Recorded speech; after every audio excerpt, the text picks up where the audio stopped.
Qu'en est-il des mammographies?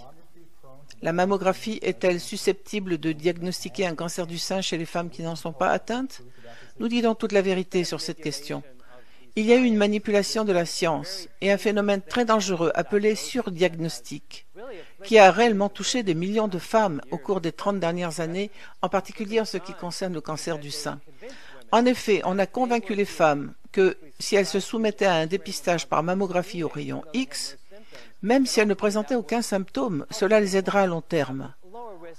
Qu'elles couraient moins de risques d'avoir un cancer si détecté. Détection précoce, meilleure protection. Exactement. Ils ont un mème pour cette prévention, alors qu'en fait, vous exposez vos seins à un type de rayonnement connu pour avoir un risque plus élevé de causer un cancer du sein. En particulier si vous êtes porteuse de mutations génétiques BCRA1 et 2 qui inquiètent tant les gens parce qu'elles vous empêchent de vous protéger contre les dommages induits par les radiations. Ainsi, selon une étude récente publiée dans le New England Journal of Medicine au cours des 30 dernières années aux États-Unis, le surdiagnostic a permis de diagnostiquer le cancer du sein à un stade précoce chez 1,3 million de femmes qui, techniquement, n'ont jamais eu de cancer susceptible de causer des dommages. C'est ce qu'on appelle le carcinome canulaire in situ, ou cancer de stade 0, que l'on a assimilé à un véritable cancer, ce qui, nous le savons maintenant, n'est pas le cas.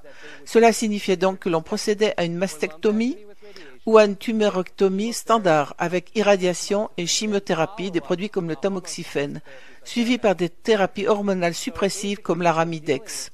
En gros, on a affaire à une sorte d'holocauste médical, car ces femmes ont dû faire face au diagnostic du cancer qu'elles n'avaient pas, au traitement de ce cancer, à la stigmatisation et à tout le stress émotionnel, psychique et spirituel qui en découle.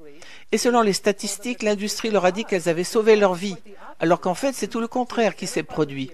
Elles en viennent donc à se rallier à l'agresseur comme dans le syndrome de Stockholm. Et des millions de personnes participent aux marches de sensibilisation sans réaliser que ces entreprises les financent et gagnent de l'argent avec les médicaments.